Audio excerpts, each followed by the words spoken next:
Hey, brother, this is day 27 as we hold fast. Someone has said that the essence of despair is to relegate God's word only to the past. So I want to read two verses to you today that challenge us to walk into this day with a fresh perspective.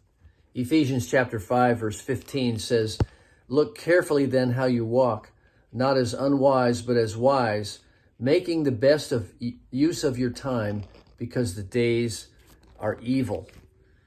The second verse is in 2 Peter chapter 1, verse 3. It says, "His divine power has granted to us all things that pertain to life and godliness through the knowledge of him who called us to his own glory and excellence." One of the great challenges of our lives is to think, well, let's go back to the good old days. I just want to challenge all of us. Well, what were those good old days like? Do we want to go back to a 1957 Chevy, like the one we saw in the car rally? Well, remember, those cars rusted out in about 2 years, and they only lasted about 80,000 miles.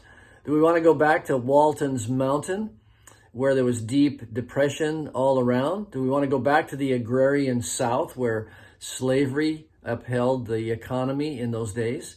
Do we want to go back to those things that are nostalgic, but they really hid beneath them a dark underbelly of oppression, of poverty, of death, and disease? There's a real temptation that we want to go back.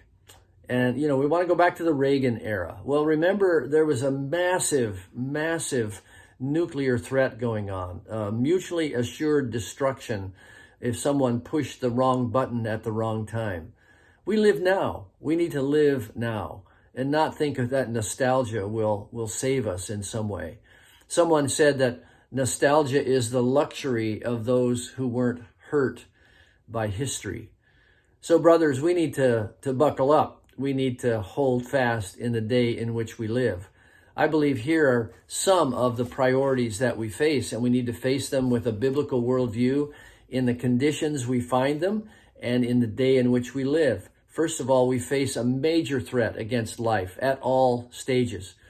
Prior to birth, during birth, and literally at the end of life. Life is being sacrificed for expediency and for convenience. The second thing we face is obviously gender confusion, that we don't know what a boy and a girl is. We don't know what a male and a female is.